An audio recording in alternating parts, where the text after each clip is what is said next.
Всі підключилися? Доброго дня, дорогі друзі. Good afternoon, dear friends. We continue our series of presentations concerning perception of Ukraine abroad, and we go to the next panel that is dedicated to the research of perception of Ukraine in Turkey. I'm Nadiia Koval. I'm the head of Information Analytical Department of the Ukrainian Institute, and I'm a moderator of this discussion. I would like to introduce our panelists. Part of them will be online, part of them offline.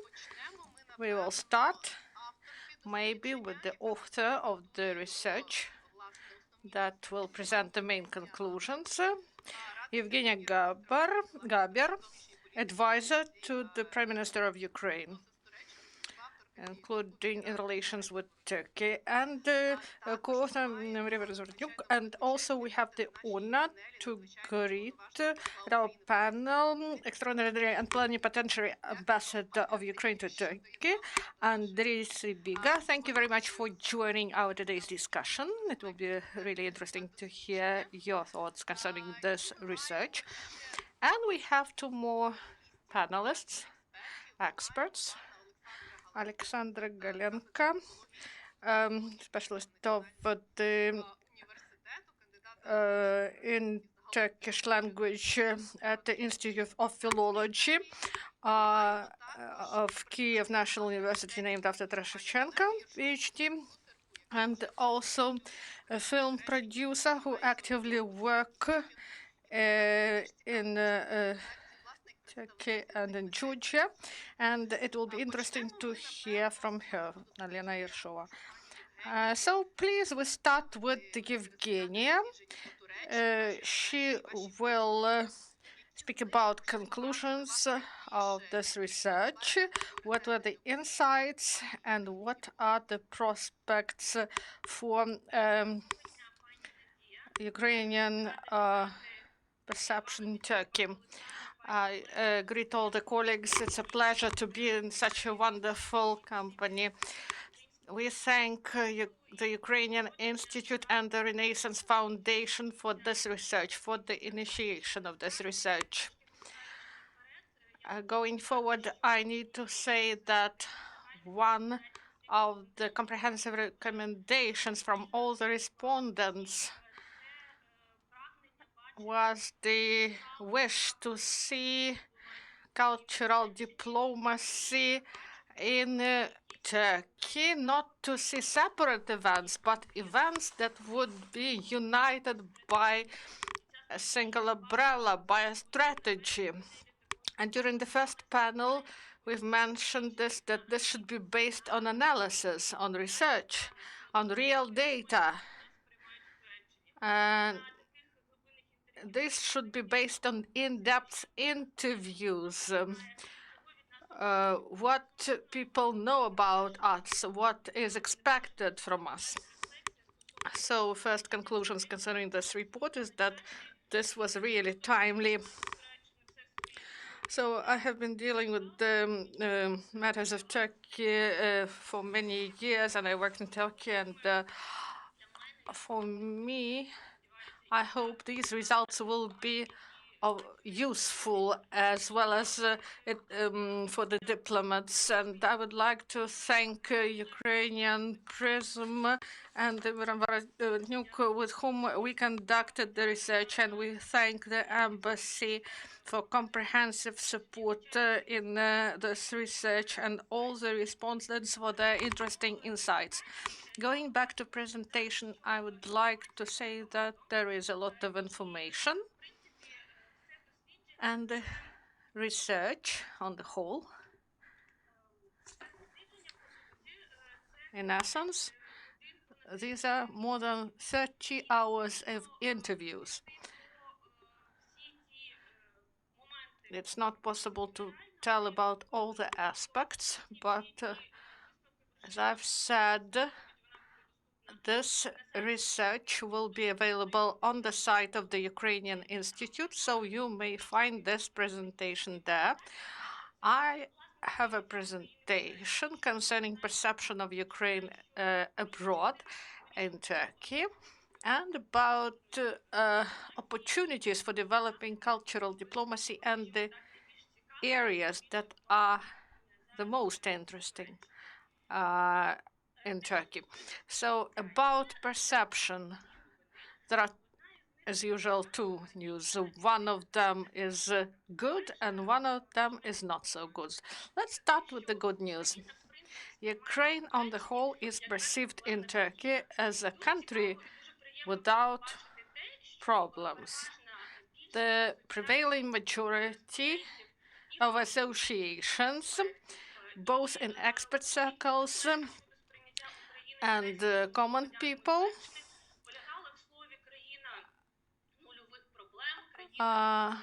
they said that there is no problems with this country.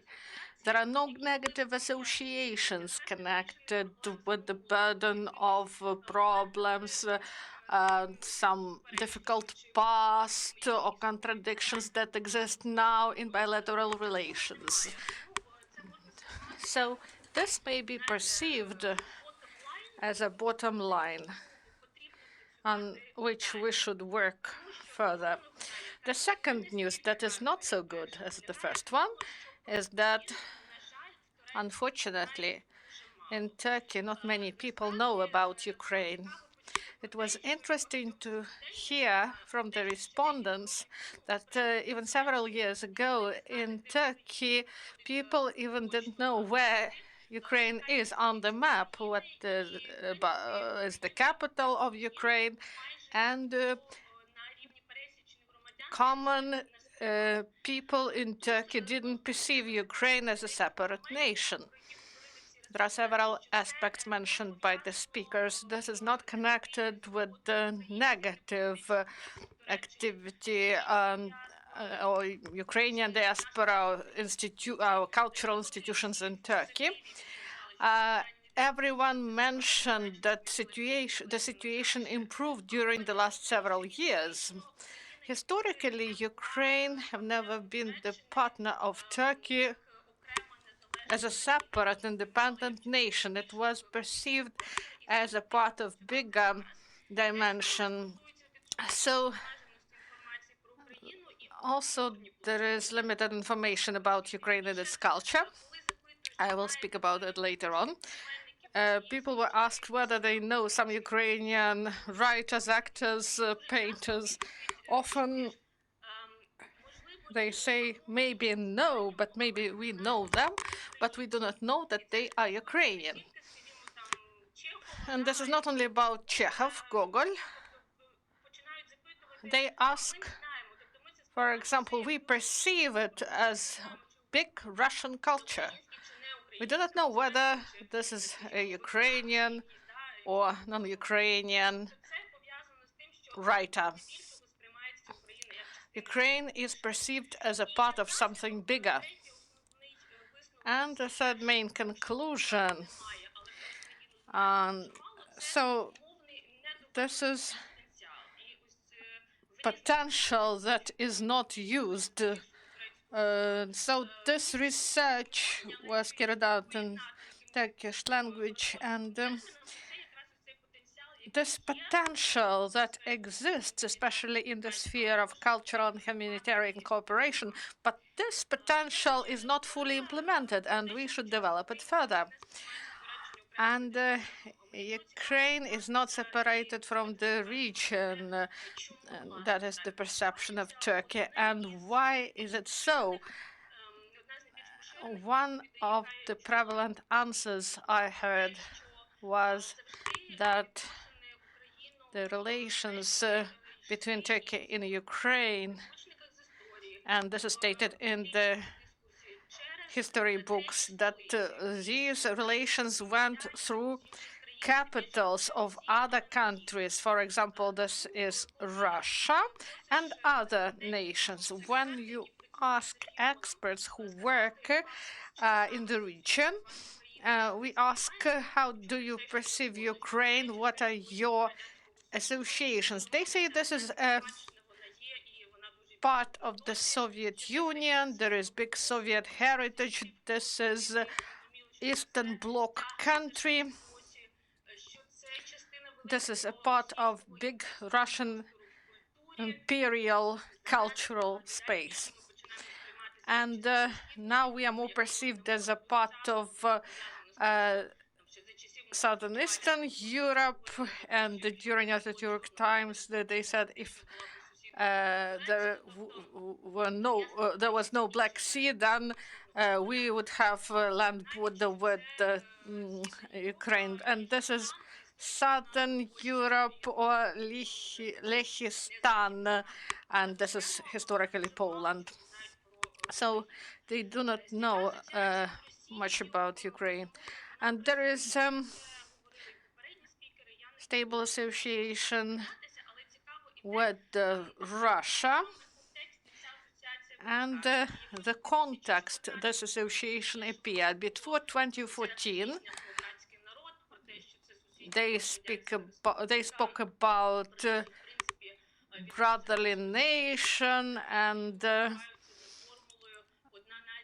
that this is one nation, two states, as well as Armenia has the relationship with Azerbaijan, common culture, a lot of similarities. But after 2014 and even after 2014 or 2015, there was some time for explanation about what happened in 2014.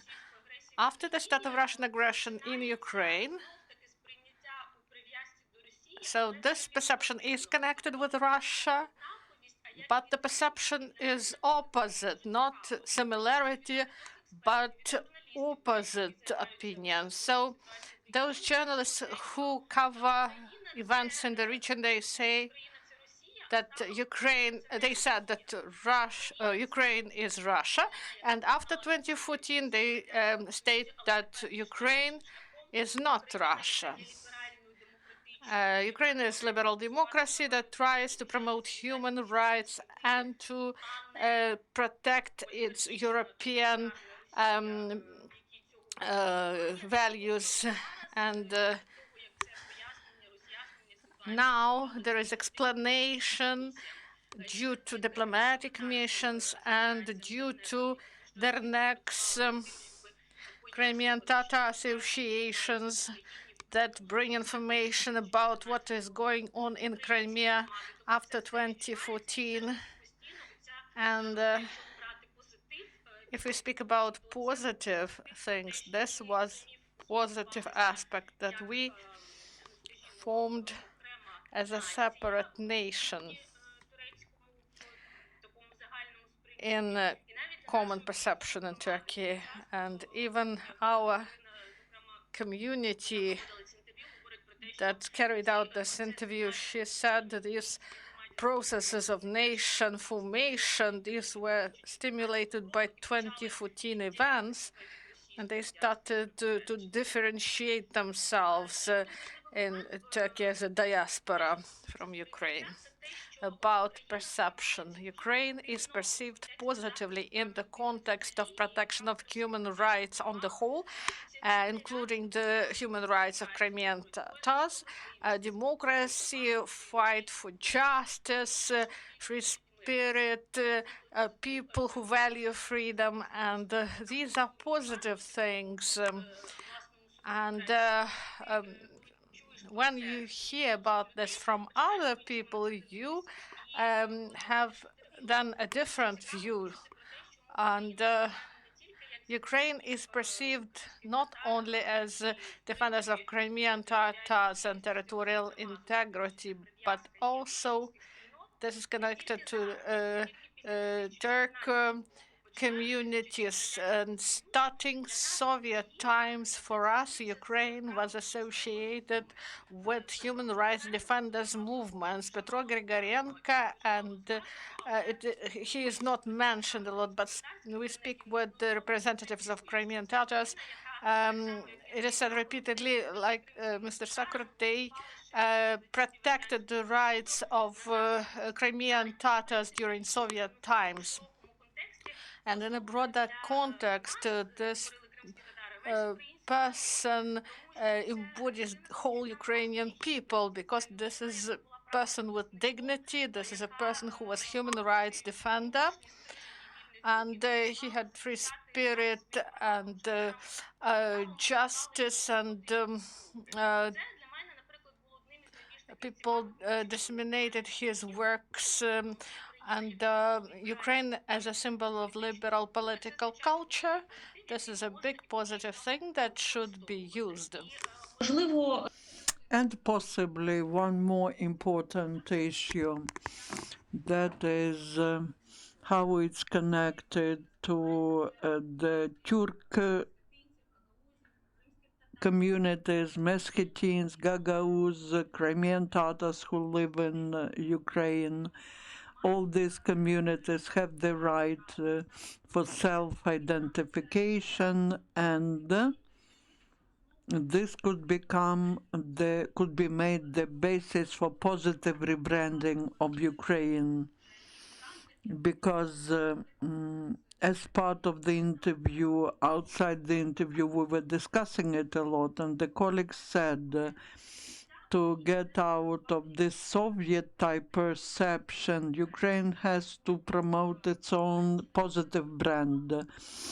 And in Turkey, that could be liberal, multicultural, inclusive country where different social groups, ethnical groups have the right for self-identification, and this way they would be we can differentiate them from Russia, and instead of the imposed image of the split between East and West, this could be turned into the positive narrative that we don't have just East or West. Every region has its own language, its own culture, and that means that we are very multicultural, and this way we would promote a lot of positive ideas, which will be perceived positively. Another issue is search for own identity, permanent movement, and that's what we hear from Ukrainians who live in Turkey and from Turks, that we are moving forward all the time, and we are a new breath in the culture. A negative side of that is everything that is related to instability, weak state institutions, turbulence. The fact that we are developing is a big positive thing, but there is also a perception that Ukraine is not a subject but an object of international relations, the object of interest of the US and Russia, that all events that happened in Maidan and after Maidan, that's the struggle of third forces taking place on our territory. That is present among the even average Turks. They believe that Ukraine, just like Turkey, is a victim in the struggle of some third forces, and also there are some negative stereotypes like sex tourism, human trafficking, and other things. The corruption, also what I've heard from the representatives of experts, it's that Ukrainians are not ready to work for the result. Everything's related to corruption is one thing, but the fact that Ukrainians are to be interested in working with Turks, even though Ukrainians need it maybe even more. And then there's a problem with cultural communication, with establishing contacts, and such a pragmatic mentality is what Ukrainian agents lack. I heard from Turkish colleagues that that is one of the biggest obstacles that hamper us in work. Two more slides and I will finish with presentation. I know that my colleagues have a lot to say. The positive associations are beautiful women, nature, tasty cuisine, hospitable country, all that are big advantages. Talking about negative things, all these stereotypes imposed will disappear when more people learn about Ukraine. Talking about cultural diplomacy and perception of cultural phenomena. This could be put into words in such a words. You cannot be interested in something that you do not know that it exists. We're ready to perceive what will be offered to us. Many of respondents were requesting to send detailed information about writers or some persons and culture about who they did not know, but this military, political, security component in bilateral relations prevails.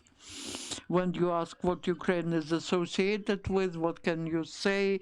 Can you name at least some of the artists? One of the experts said, I can name all the presidents of Ukraine.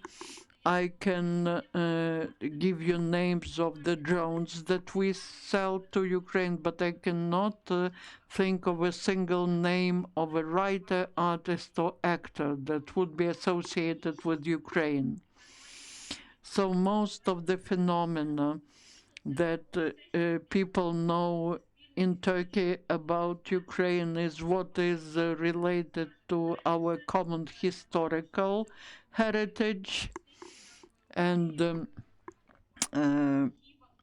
we can talk about that a lot. The ambassador of Ukraine, Mr. Andrii Sybiha, knows about that, and all these things are well perceived in Turkey. On the other hand, these are some collective images like Borsha Vyshyvanka, embroidered blouse, or something related to political phenomena since Holodomor, Chernobyl, Maidan. All that, with the exception of the names of football teams and Shevchenko, who's a football player but not a writer, Andrii Shevchenko, not Taras Shevchenko, and then, thanks to Eurovision, Ruslana and Jamala, that's all people know about Ukrainian culture. On that, I will stop. If you have any questions, some specific questions, I will be happy to answer them later. Thank you, Yevheniia, for your very detailed presentation. And my question is, what can we do with all that? And I would like to ask Mr. Ambassador Andrii Ivanovich, what are the priorities in the cultural diplomacy in Turkey? You and the embassy participated in the survey. You know the results of the survey. How will you use them in your work? Good afternoon, esteemed audience. It's really very interesting, and it's an honor to participate in this discussion. In Istanbul, we have the meeting of coordinators of founding the new format Quadriga, which means 2+2. It's a beautiful word, basically, but our today's consultations with the Turkish friends confirmed that we can talk in the categories good and very good. Yevheniia, who I respect a lot, I believe that you started from not good and bad news, but from good and objective news. And I will talk about good and very good news. I will start from appreciations and gratitude to experts who, for the first time in history of Ukrainian-Turkish relations, have done this very deep survey. That's a diagnosis with a very correct recipe. What is important for me? Both sides participated in this survey, and this is an opportunity to think of some priorities in our work. So reforming, talking about what to do with that, we are doing already something. Also, another issue, I would like to thank all the workers of the embassy. We were pioneers in something, or we put foundation in some other things. I believe that that is something that is happening. We can say that it could be good or better, but and that is what the sound got interrupted.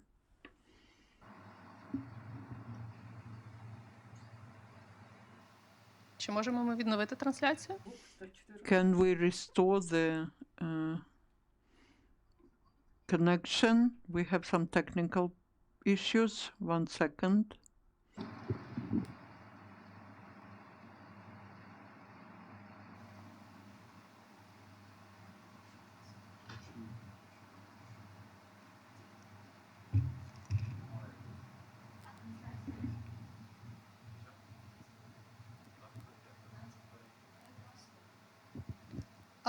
Виглядає на те, що власне трансляція у нас зависла саме зі сторони пана посла. It looks like that's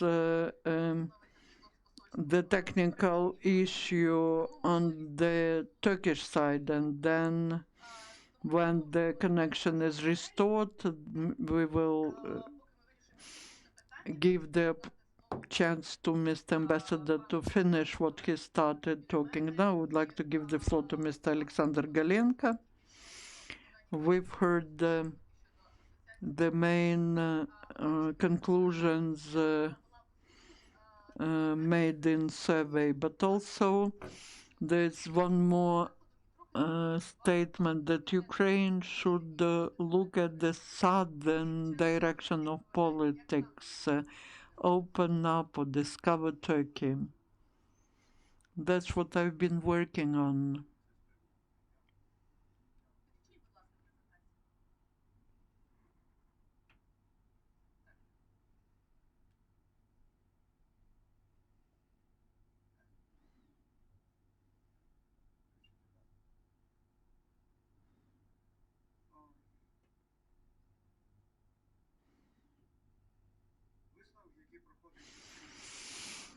The conclusion from this survey, perception of Ukraine in Turkey, is such. Turks want to know about Ukraine, but they don't know, because Ukrainians do not offer such knowledge.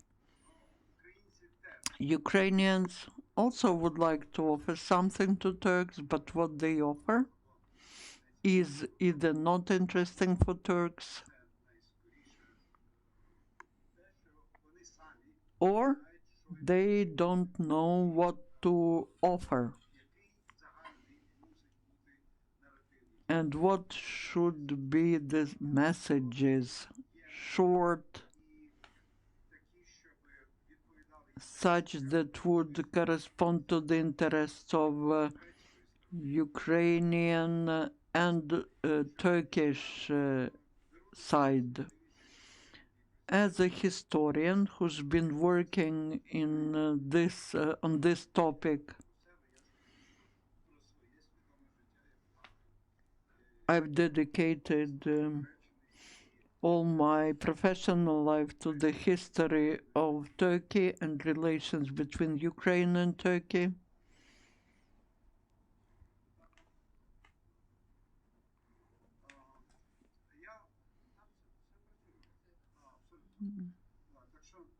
It's working, everything's fine. So I show my brief conclusion here. It's about frames, about simple messages that Ukraine could offer to Turks. It's not about imposing, it's about an offer. As always, in the market of ideas, I offer my idea, but my idea is based, should be based on objective data, because we will not be able to establish long-term relations if the data is wrong.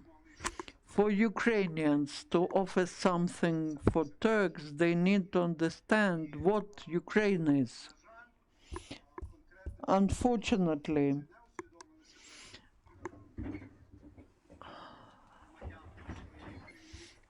the fact that Ukrainians do not perceive themselves as the citizens of Ukraine is the conflict with Russia.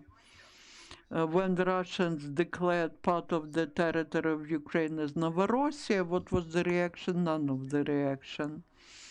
And that is why Russian Federation declares its rights on part of the territory of Ukraine. Let's look at what is Ukraine from the point of view of objective knowledge. This is the map of Ukrainian colonization, which shows how the territory of Ukraine was settled. It all started from northwest part of the country in darker color. That's how the history of Ukraine started, from the history of Kiev Rus.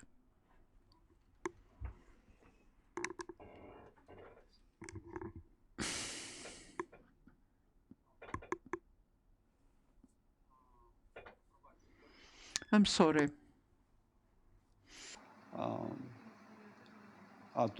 Тут не видно. Добре. Північно. Northern western corner of Ukraine is the first territory of Kiev Rus. The blue line shows how the territory was settled at the moment of when Ukraine was joined to Russia, taking into account the Russian message that it was Russia that gave this territory as a gift to us. You will see that objective data certified that Ukrainians were settling the south themselves. I will not tell more about this map, but I will tell you.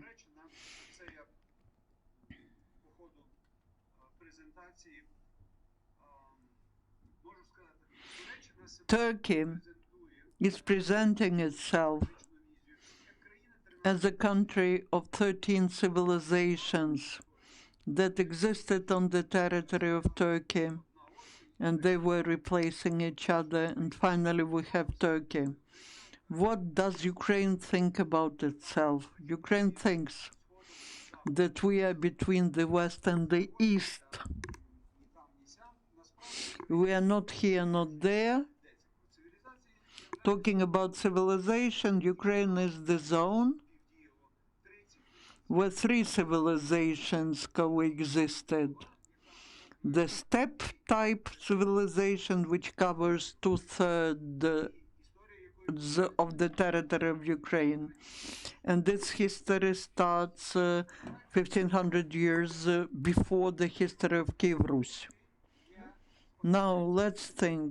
Turks inherited the steppe civilization. Where is their motherland? It's in Mongolia. It's another issue how they got to this territory.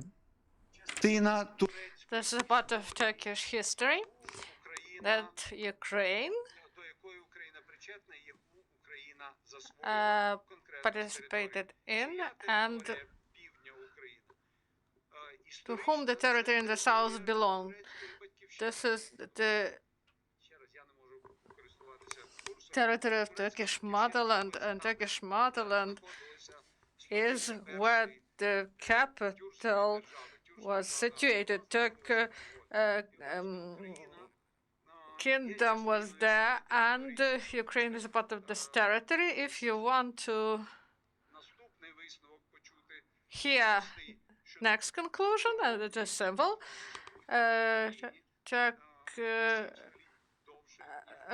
Turks live 700 years more than those who live in the territory of Turkey. So Ukrainians got this part from Turks.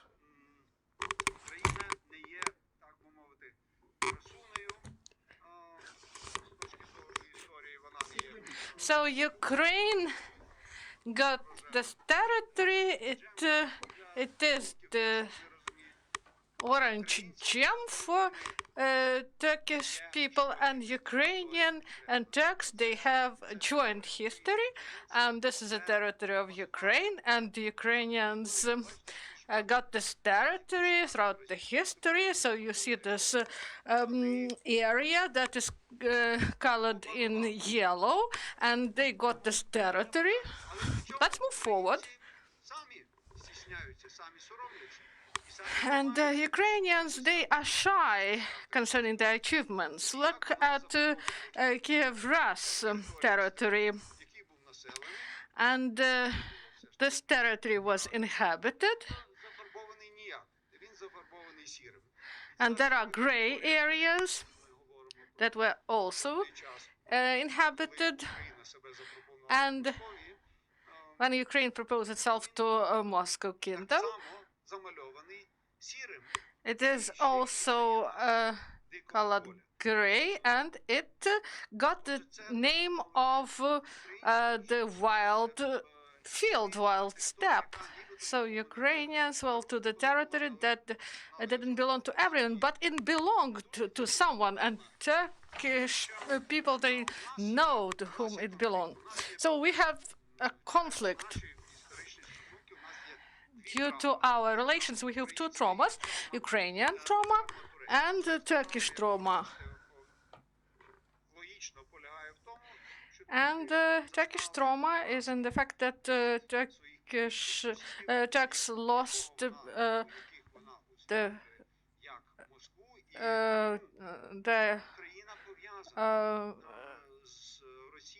struggle with Moscovia, and Ukraine is related to Moscow. And from the other side, we have one more trauma that is connected with the slave trade, very difficult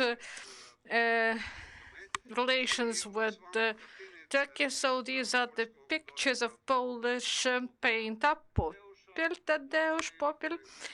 One of them illustrates a Tatar invasion, another the Bosphorus the captives in Bosphorus region.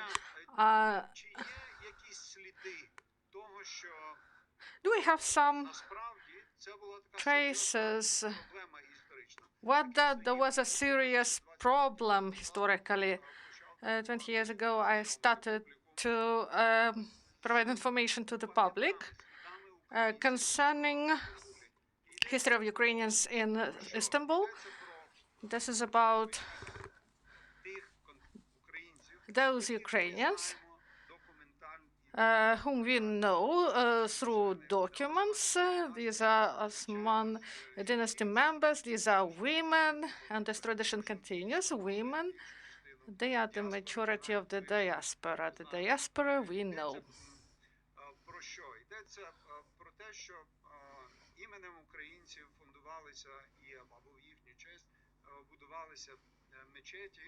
Some mosques were built,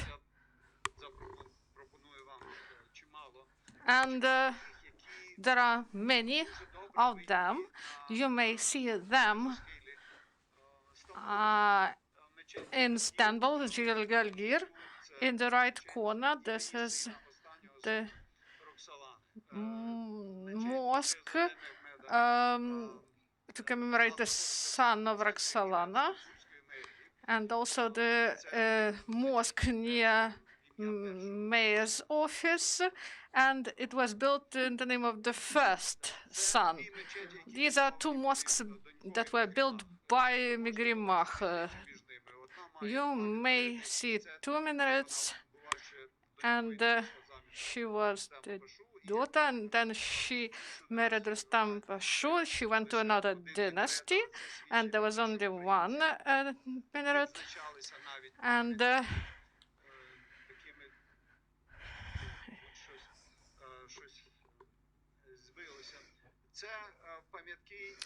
these are monuments connected with the name of another son of Roxolana and Suleiman, Selim, that became a sultan.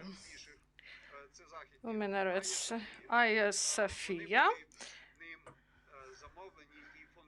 They were ordered and funded by the family, and Yuraturpe, he also was buried in the territory of Sophia, and also Edirne.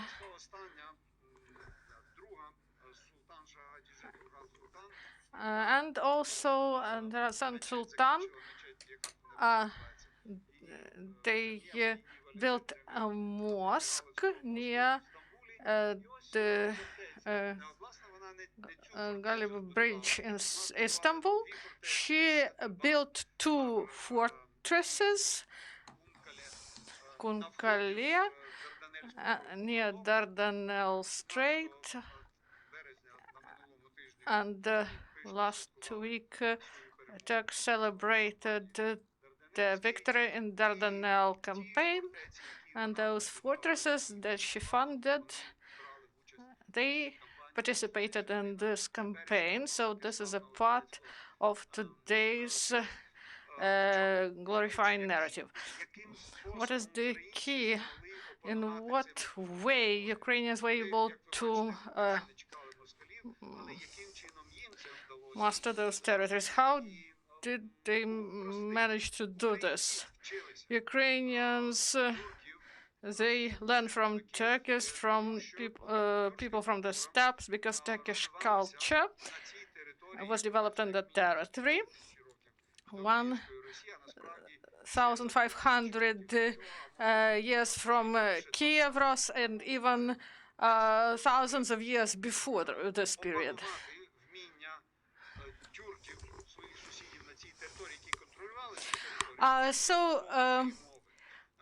Ukrainians learned from Turks, and you remember Ukrainian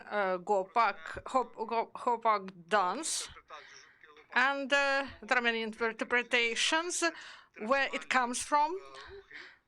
These are exercises to ride a horse, and Ukraine also mastered the Scythian shot.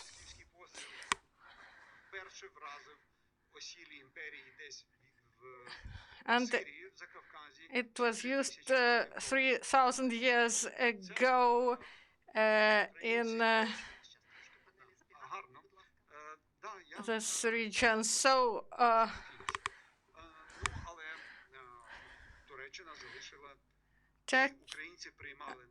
and Ukrainians, they learn how to fight, how to use land, and they got many important information from Turkey.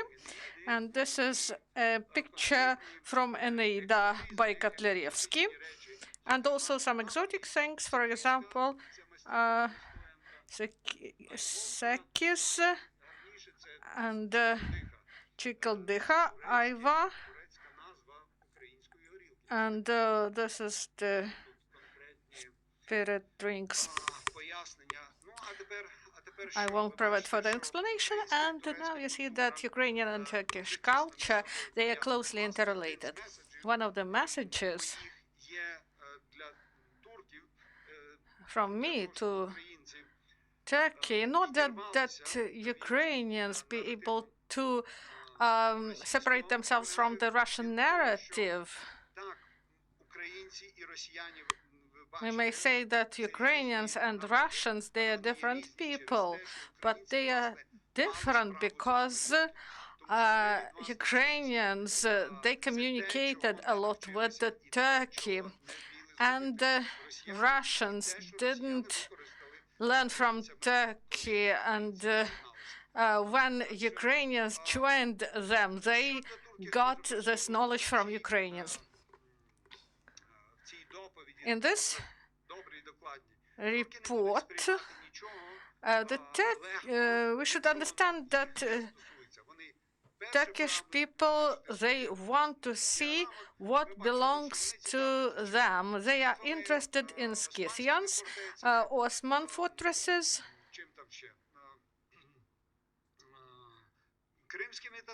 Crimean Tatars, and in the report, this is not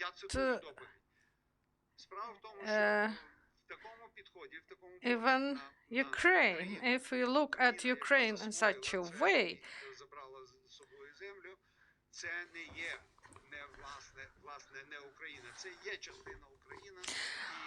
so this is a part of Ukraine. This is an important part of Ukrainian history. And what should be the message? What frame should we establish? And we should rethink ourselves. We are speaking about family relations. So,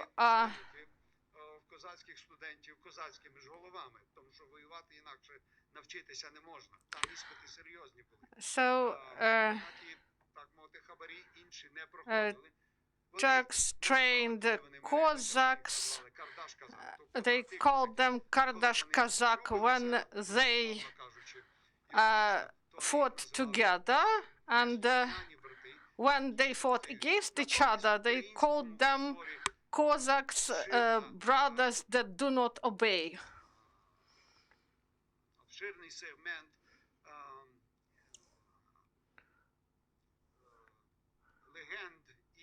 So there are many legends, there are many poems concerning some similarity between Turks and Ukrainians. So, for example, mother recognizes granddaughter in captivity, or a brother sells his sister to captivity. So these are complex relationships, and the motto should be that Ukrainians and Turks, they are brothers, but they do not know about it. So we have a common origin. So did we restore the connection with Mr. Ambassador? Please, Mr. Ambassador, I would like to give you an opportunity to continue with your speech. Do you hear me? Thank you very much. Sorry for this technical problem. Going back to thanks concerning successful project, we thank all our workers for what was done. We thank all the leaders of Ukrainian communities that are ambassadors of culture, and in different ways they implement the basis of cultural democracy, of soft power.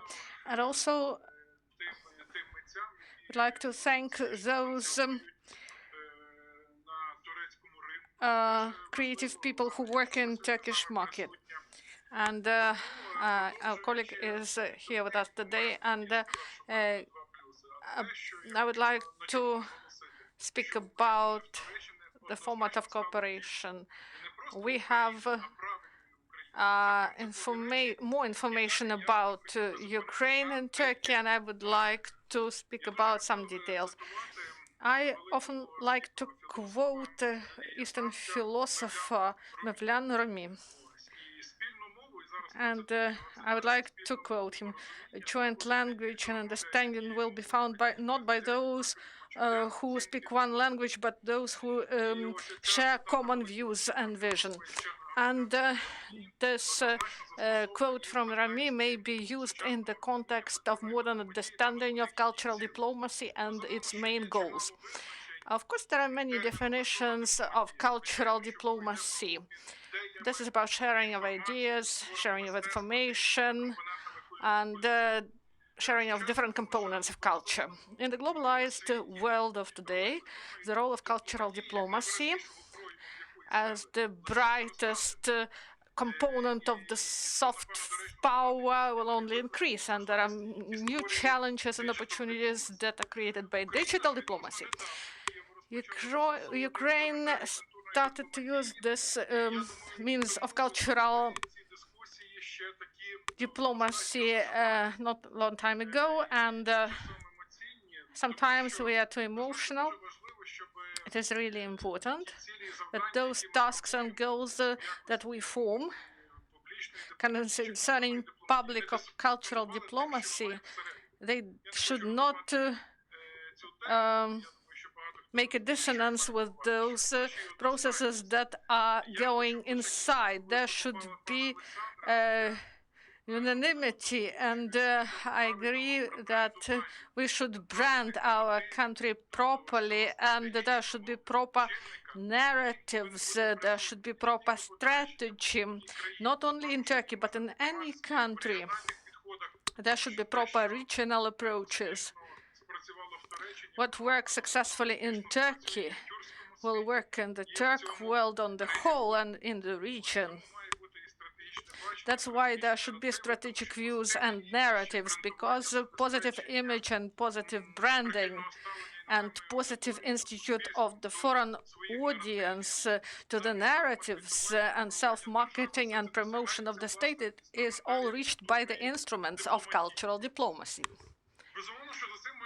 And there should be clear national interests in this. There should be proper aim, not just protection for protection. And I see this in the research that some measures are one-time measures, others are sporadic. Some measures were elements of some strategies and directions. Maybe this would cause some fragment vision of the whole picture. We should take into account that our public diplomacy, it is a valuable element to counteract hybrid warfare in different regions in the world, including in this country where I work, and we should overcome negative stereotypes, and we should form understanding in audience to provide positive image of Ukraine. When I say the word image, you should clearly understand what stands behind it. This is not just a word or a term. There should be clear understanding of terminology and the content, both practical and theoretical ones. Different models of implementation are used. And that's implementation of cultural diplomacy. In Turkey, such instruments are to be adapted, and we need to take into account the specific features of the country, history, religion, and that has been reflected in this survey. And what is important? It is very important, the geography where events are taking place, the level of participation. You can say that there were many events that took place, but you need to look at the audience. Who was present? What's the level? What about the coverage of that? I agree with what is present in this survey. The event should be organized not for the sake of the event. It should serve a certain goal. I hope that the Ukrainian Institute and this survey will become the basis of strategic presence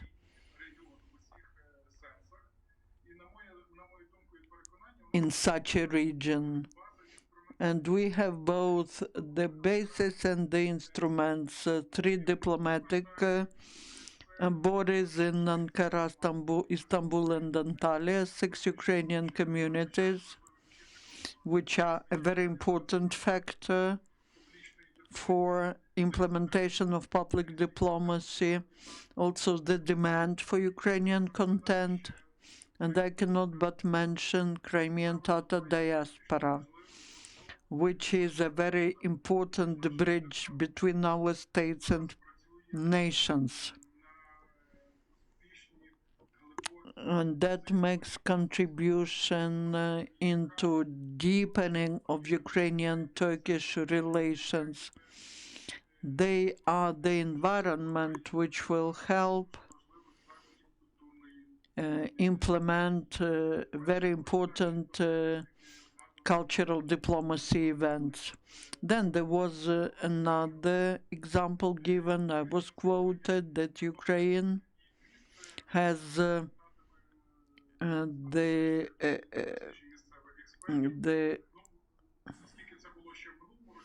place which is not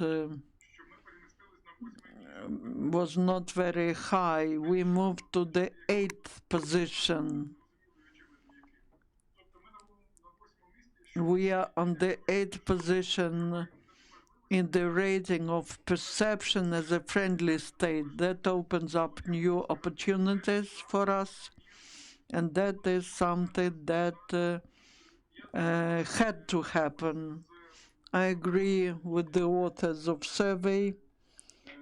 Yevheniia has mentioned it already, that Ukraine is present in Turkish mass media, and that's related to political dialogue. And there is an advice provided that you need to be more present in mass media, but with what you should be present there? To be invited by journalists, you are to be interesting.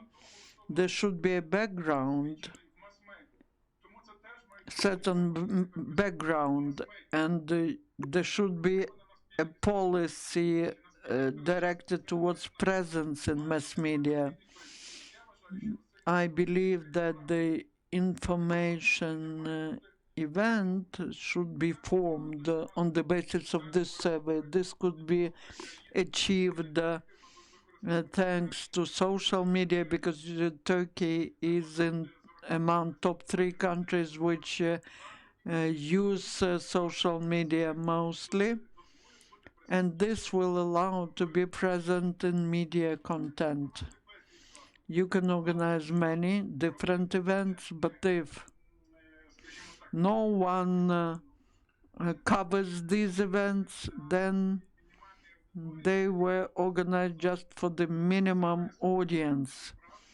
It all should be accompanied by a right media campaign, and that's a real art. And the workers of the embassy should play an important role in that, and we will make conclusion as to what should be done in our work. I'd like to mention more about our experience in Turkey. I agree with all these positive associations that people get when communicating to the audience. That was an audience of experts, but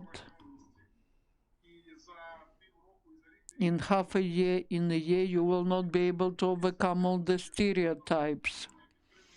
I support the approach of defining the narratives or statements, messages, which are to be clearly directed. For that, We have all the needed tools in Turkey to achieve or to do what we need. Thank you, Mr. Ambassador. We have a very hot discussion. The time is over.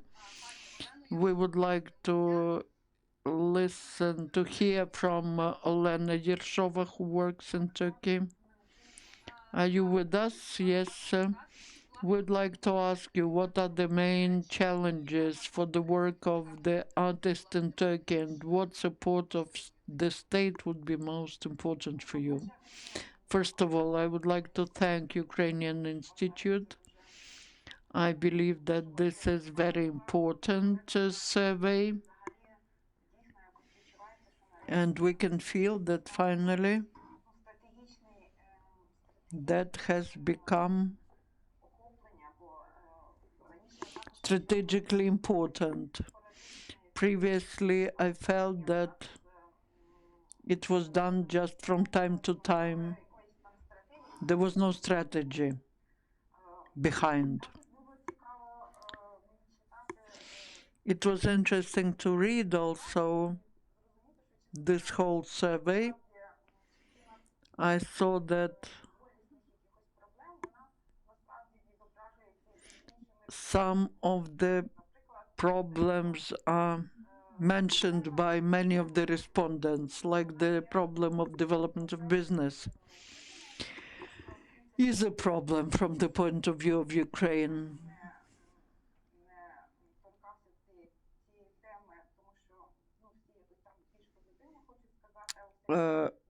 Ukraine is perceived as a corrupt state, and many Turks with who I work mentioned that.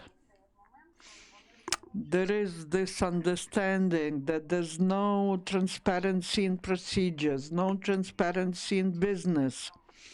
And that is true not only about the movie industry, but many other industries.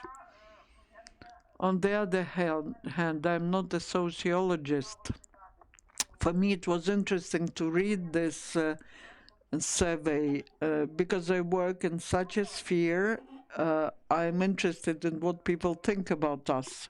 I ask Turks all the time. Yesterday, I had a discussion with a person who's not my target audience. That was a Navy officer. And I asked him, what do you think about Ukraine?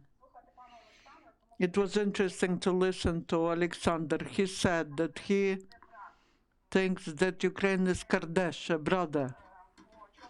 And when they when they enter Ukrainian waters in the Black Sea, they feel themselves safe. And that was very important. These were like 3 sentences. And I could feel myself like a person who was taking interview. In 2-3 sentences, he gave a very important message. And I believe that this message is to be developed. I'm from film industry, but I believe that the military and strategic cooperation are to be developed, because in Turkey, we need to feel that Turkey is our strategic partner.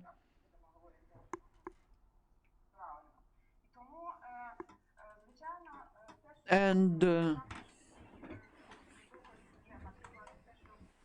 what is in this survey, and that's what Mr. Ambassador mentioned, the presence of mass media, that's what is not sufficient. There should be a strategy about that. For example, the situation with Crimean Tatars. As Ukrainian, I know what's happening in Crimea with Crimean Tatars. The Muslim cultural centers are closed. The Tatars are arrested. They are persecuted. Turks do not know about that. Maybe Crimean Tatar diaspora knows that, but not Turks, because that's in Ukrainian mass media. That's present there. I read it in Ukrainian newspapers, internet, media, but it's not present in Turkey. There should be some strategy on that, on how to present such news in Turkey. Now, talking about cultural diplomacy, I believe that the target audience should be students, because students in Turkey, this is a huge part of youth. My son was entering the university. There were 2 million young people who were applying for the university. This number is huge. Then Virsky group is arrives. That's great, but that shouldn't be the priority. The priority should be what should be of interest for young people, people who read, who are interested in something. And for me,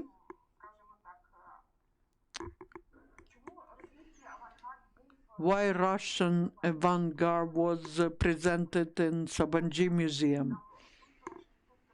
We shouldn't be doing a little here, a little there. We need to bring Ukrainian avant-garde to Sabancı Museum. And believe me, the whole Istanbul will see it. If there is the exhibition in Sabancı Museum, then you see the information about it everywhere. And then, based on this exhibition, you need to organize some roundtables, some seminars, you need to get students interested. Some large projects are to be implemented.